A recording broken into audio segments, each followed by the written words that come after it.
Halo, aku Rere. Aku ibu dari 2 anak. Senang banget kali ini aku punya kesempatan nih buat sharing, buat ngobrol-ngobrol bareng kalian. Eh, Sebenarnya udah lama sih punya niatan buat sharing kayak gini, buat ngobrol-ngobrol bareng soal parenting, soal-soal lainnya lah yang biasanya orang tua obrolin, dan itu dari sudut pandangku gitu sebagai ibu gitu. Ibu zaman now gitu. Mari kita ngobrol-ngobrol, anggaplah perkenalan lah ya.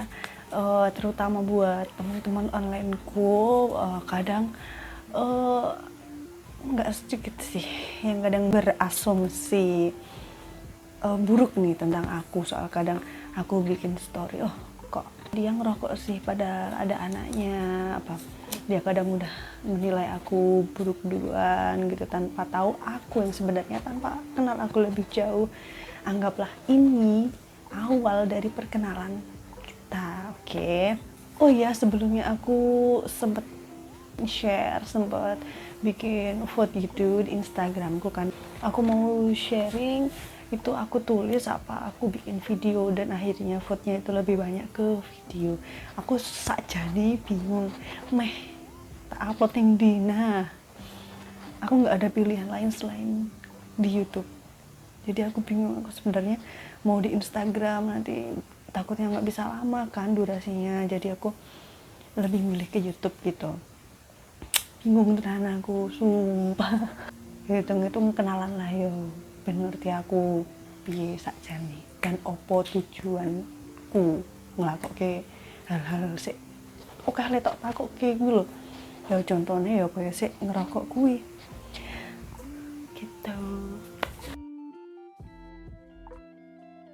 Apa yang ingin disampaikan ya apa ya kuwi mau aku pengen menyampaikan. Jadi selama ini, jadi kan banyak nih pertanyaan dari teman-teman online, dari teman-teman dunia nyata. Kadang nih kalau nongkrong, apa kadang temenku sendiri aja nanya, oh loh kok kowe ngerokok padahal anak-anakmu gitu ya. Nah yang ingin aku sampaikan tuh adalah jawaban dari pertanyaan-pertanyaan kalian itu. Jadi aku mau menjawab, apa sih tujuan, apa yang akan kamu jawab ke anakmu, apa yang akan kamu jawab ke teman-temanmu, ke orang-orang ketika ada pertanyaan itu gitu. Itu yang ingin aku sampaikan, menjawab pertanyaan kowe kabeh. Mengapa ingin menyampaikan hal tersebut? Biar jelas aja, biar kalian ngerti apa alasannya. Jadi kadang aku tuh kalau ditanya nggak langsung ngejawab, maksudnya capek gitu loh. Itu pertanyaan yang hampir tiap hari ditanyain ke aku dari Instagram, dari Facebook, dari kadang orang yang ketemu baru aja selalu nanya kan, mbak kok ngerokok sih, kan ada anaknya kayak gitu. Ya meluruskan, menjawab pertanyaan yang selama ini nggak aku jawab dengan detail. Aku awalnya tuh menjawab detail, aku ngejelasin kenapa aku kayak gini, kenapa aku ngerokok di depan anakku nih, daripada aku ngapain nggak ngumpet-ngumpet aja kan, biar anak nggak tahu gitu. Enggak sih, kalau aku awalnya ngejawab detail kok, tapi kadang banyak sih orang yang nggak terlalu mau ngedengerin apa alasannya. Jadi terus intinya wae ngopo ini. Nah pada intinya, tapi kan dia nggak tahu nih, banyak nih alasannya aku, padahal ben wae kalian ki ngerti ngono lho piye aku milih opsi kuwi daripada delik-delik ngono. Oke. Kapan mulai hal tersebut? Kalau untuk kapan sebagai ibu, aku sejak punya anakku yang pertama lah. Iya, sejak punya anakku yang pertama. Jadi emang kalau bicara soal ibu ya, maksudnya aku mulai ngerokok sebagai ibu nih dari anakku yang pertama. Dia umur 3 tahunan kayaknya, 3 tahun apa 3,5 tahun gitu. Aku mulainya dari situ. Kalau awal mulanya udah lama banget, aku emang merokok aktif sih, tapi selama aku punya anakku yang pertama, selama hamil anakku yang pertama itu aku nggak ngerokok sama sekali dari sebelum hamil, karena emang zaman pacaran apa ya itu setahun sebelum nikah emang aku nggak ngerokok sama sekali. Jadi sampai aku hamil, sampai anakku yang pertama itu 3 tahun, aku sama sekali nggak ngerokok sih. Sampai pada akhirnya aku nemu titik stres yang nggak ada obeng bos, rana obati pokoknya bingung. Maksudnya ini tingkat stresku yang udah paling puncak, aku bingung. Kalau aku sendiri sih larinya kalau stres bukan ke minuman keras, mungkin yes nek cari uang sih minuman keras kuwi dudu jalan keluar. Gue ngerti masalahmu apa meneh es jeruk ora ya gitulah pokoknya. Jadi aku ngerokok itu aku jadiin sebagai obat lah, biar tenang, biar rileks gitu kali ya. Itu pendapatku sendiri sih gitu. Terus mulai abis itu nggak yang aktif sih, cuma sehari sekali apa 2 hari sekali gitu, pas pengen aja gitu. Sampai akhirnya aku hamil, anakku yang kedua berhenti sekitar 1,5 tahun mungkin ya. Sama masa hamilku itu aku juga berhenti waktu hamil anak kedua gitu. Mulai ngerokok lagi sampai sekarang. Bagaimana biar anak bisa memahami kan? Kalau aku sampaikan aja apa yang ada gitu. Oke. Dari awal dulu nih, dari aku ngejawab pertanyaan dari orang-orang kan. Gue ngopo milih merokok? Aku nggak memilih merokok sih emang. Aku dari dulu emang ngerokok. Dari sebelum aku punya anak kan. Terus kenapa nggak memilih untuk diam-diam aja nih biar anak nih nggak tahu gitu, nanti takutnya dia bisa niru apa dia bisa menganggap ibunya ini nggak baik, atau juga bisa membahayakan si anak nih, ya nggak, pasti nih ada pikiran kayak gitu kan. Iya, dari awal aku jawab kenapa nggak ngumpet-ngumpet aja biar anak nggak tahu kalau kita ngerokok. Padahal kita udah perokok nih, belum punya anak kita udah ngerokok. Aku udah ngerokok nih, tiba-tiba aku punya anak, aku harus ngumpet-ngumpet nih, ya nggak, biar anak nggak tahu, biar nggak nyontoh gitu. Kalau aku pribadi sih aku nggak milih pilihan yang harus diem-diem atau ngumpet biar anak nggak tahu. Aku nggak milih jalan itu. Aku lebih baik anakku tahu aku di depan daripada aku bohong di belakang. Secara tidak langsung, kalau menurut aku sendiri kayak gitu caranya, berarti aku ngajarin anakku bohong dong, iya nggak? Berarti aku ngajarin anakku bohong untuk tidak mengatakan sesuatu yang sebenarnya dia lakukan. Padahal keinginanku adalah menjadi ibu sekaligus sahabat dari anakku. Jadi aku tuh punya prinsip, aku tuh pengen banget bisa jadi sahabatnya anakku juga selain jadi ibu. Kalau cara parentingku tuh gimana ya, kita harus deket nih sama anak, biar kita, kalau anak kan masih kecil ya, jadi aku pengen tahu nih dia ada masalah apa nanti waktu, contohnya kayak dia di sekolah, dia diberantemin temennya apa gimana. Kadang ada kan anak yang cuma diem, nyimpen kayak gitu, jadi beban mentalnya dia kayak gitu, jadi beban. Jadi dia di sekolah, dia janganlah sampai orang tua aku tahu. Aku tuh seneng gitu kalau lihat anak deket sama orang tuanya, itu seneng.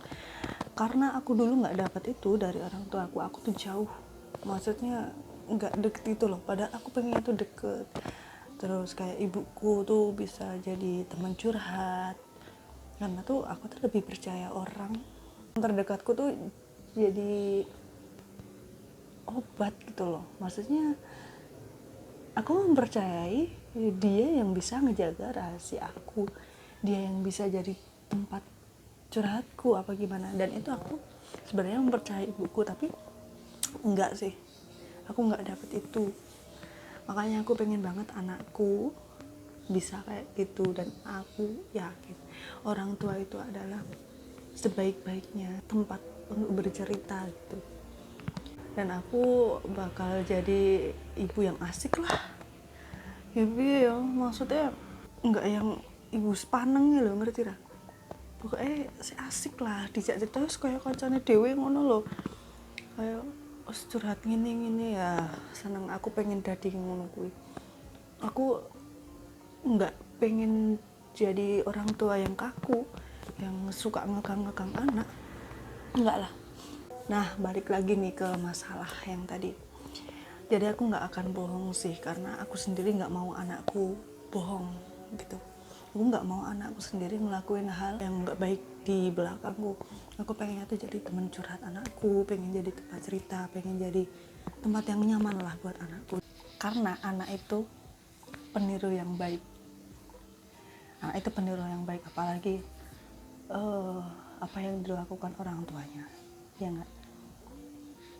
Dari hal kecil aja lah aku ngasih pengertian ke dia. Kenapa aku ngerokok? Ya ngapain? Ngerokok itu bukan hal kriminal gitu loh, bukan kejahatan, bukan. Ngerokok itu bukan hal yang nggak baik juga. Ya nggak baik dalam arti untuk kesehatan. Oke, iya memang. Terus kalau untuk apa, hal yang nggak baik, ya hal yang nggak baik dalam tanda kutip, enggak sih untuk cewek perokok, ya nggak. Dari buyutku aja, simbahku aja ngerokok kok. Simbah zaman dulu ini ngerokok ya, njuk nganu ya dinilai elek ngono ora ya, mangsamu kok. Simbahku mbiyen pas anu mandek udah tuh ganti nginang lho kayak kuwi. Nah, jadi aku juga selain itu, selain untuk mengajarkan tidak berbohong, aku juga mengajarkan anakku untuk tidak mudah menilai orang lain dari sisi buruknya aja yang ngerokok. Jadi kadang kan cewek ngerokok itu udah dapat stigma buruk kan, udah dapat nilai buruk dulu nih dari masyarakat. Dek iki lho wong wedok udut, mesti wong wedok ra bener wi, kayak gitu kan. Wong wedok apa udut kayak gitu, padahal nggak ada sangkut pautnya lah. Dia mau udut, dia mau apa, yang dinilai kan bukan cara dia udute toh. Kowe kenal dek kok waton nilai dek mek saka dek udut, ora, salah banget sih itu. Terus juga aku ngajar anakku, kamu kalau ngelihat orang jangan lihat buruknya dulu nih. Kalau kamu pengen nih kenal orang nih, oh kayaknya dia tuh nggak bener ya, tapi kan itu asumsiku aja. Aku harus nih kenal dia lebih deket, lebih jauh. Jadi kita kenalin dulu nih, nggak lantas harus menilai buruk dulu kan, padahal kita nggak ngerti kan apa alasannya, apa tujuannya gitu. Untuk hal lainnya, tapi kan itu mencontohkan hal buruk ke anak, apalagi anakmu perempuan juga. Hal buruk yang mana sih? Ngerokoknya itu hal buruk? Enggak, ngerokok bukan hal yang buruk kok. Aku selalu kasih anakku larangan dan alasannya, bukan semata-mata cuma ngelarang sweet pokoknya sesuk ora oleh kowe ngerokok. Enggak sih, aku harus kasih alasannya apa. Pokoknya aku ngajarke ojo gampang kowe nilai uang saka apa sing tok delok tanpa kowe ngerti dek, gitu aja. Nah, kalau untuk alasannya, untuk hal ngerokok ini aku kasih tahu nih ke dia. Ngerokok ini bukan kejahatan sih. Wajar kok perempuan ngerokok, ya nggak? Sama halnya kayak gini deh. dulu nih, zaman dulu orang tuh nganggep kalau cowok masak dia tuh banci, ya nggak sih? Ya nggak banci sih, dia tuh kayak perempuan. Kowe lo lanang kok masak, panang kok seneng masak, wong wedok, ya nggak? Ya sama halnya kayak gitu. Aku juga ngasih pengertian kayak ngerokok, kamu juga bakal dipandang kayak gitu. Dulu orang masak, jadi pandangnya dia, wah kowe jan banci tenan ngomong wedok senengane masak. Kalau enggak, wah kowe lho wong lanang kerjane ning salon, ya enggak? Padahal enggak ada salahnya. Padahal itu juga bukan hal buruk, padahal itu juga bukan hal kriminal, ya enggak? Ya sama halnya kayak cewek ngerokok kan, sama halnya kayak cewek ngerokok, dipandang buruk, dipandang nggak bener, padahal ngerokok itu adalah kegiatan laki-laki, ya nggak? Padahal rokok kan nggak menentukan gender orang. Terus kalau suatu saat anakku ngerokok, ya monggo-monggo aja, silahkan, itu pilihanmu.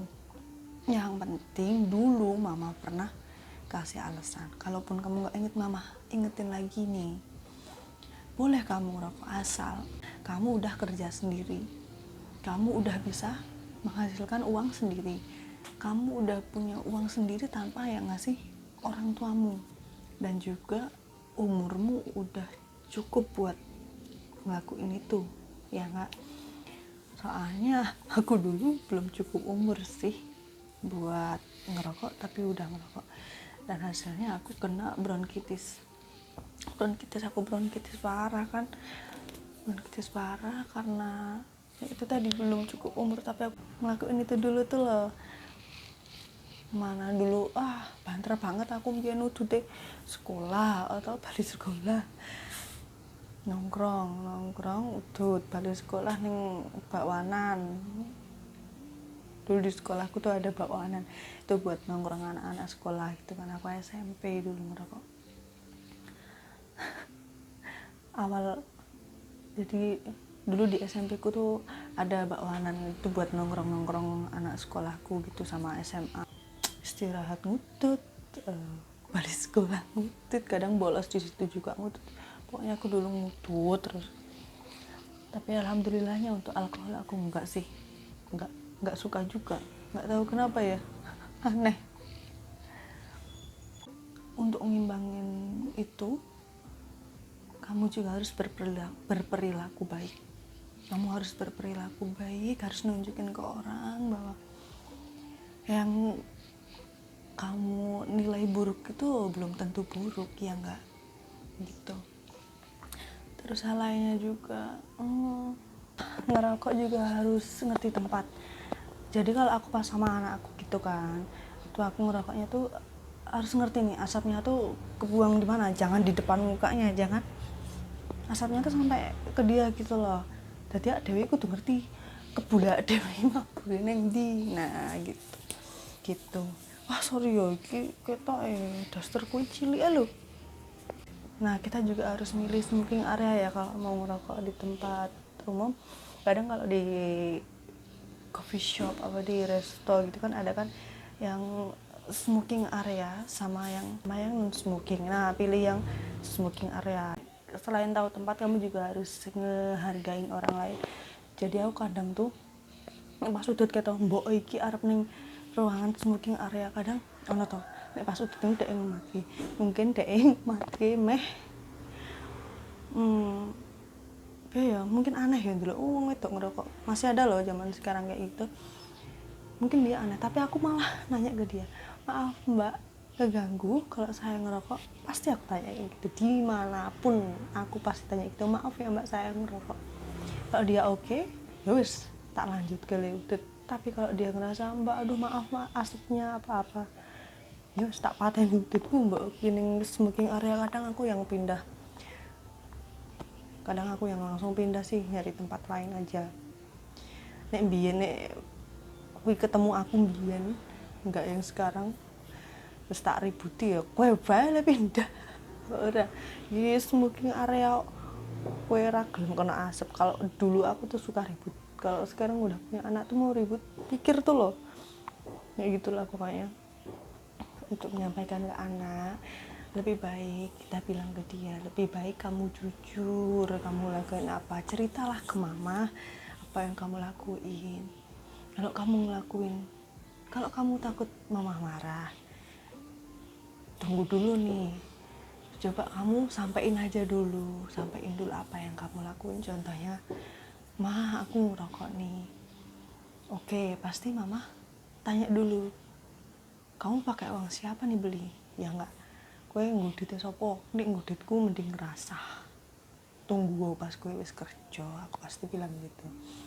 Kedua, apa alasanmu kamu memutuskan, apa alasanmu kenapa kamu memutuskan untuk merokok nih? Apa alasanmu? Kamu harus ada alasan, nggak bisa kamu yo ben keren wae. Ra ono wong udah merasa keren iki ngopo? Wong udah apa? Kuwi wong-wongan apa? Mungkin kalau buat anak-anak sih gitu ya.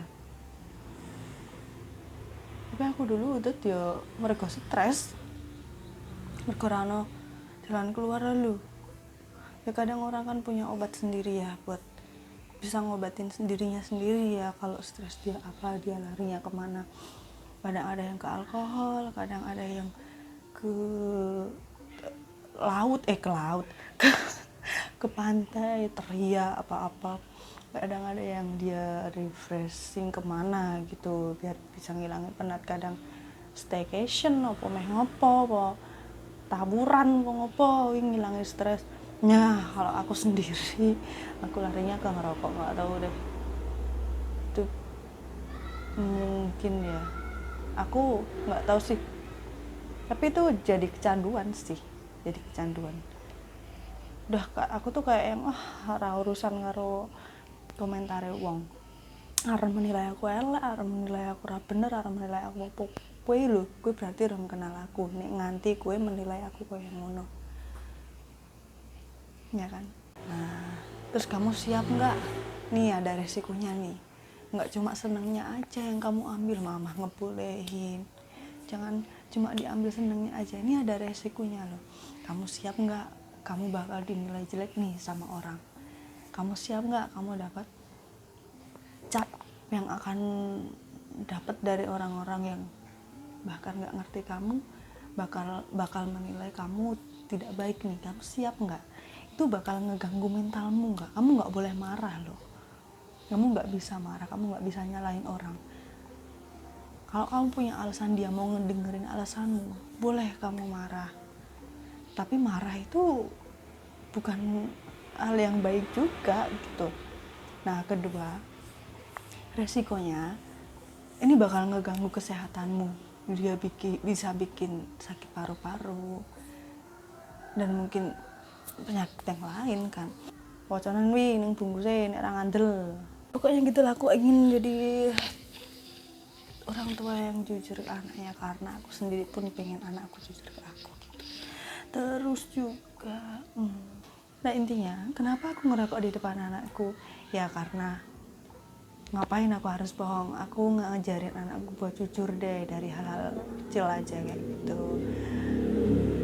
Ayo belajar jujur, ayo belajar jangan gampang ngejudge orang, jangan gampang menilai orang buruk. Lihat, kenali dulu deh orangnya sebelum kamu menilai buruk, dan sebaiknya nggak usah deh menilai buruk orang lain gitu, urusan dialah, kamu bukan malaikat senanganin biji uang. Nah terus aku juga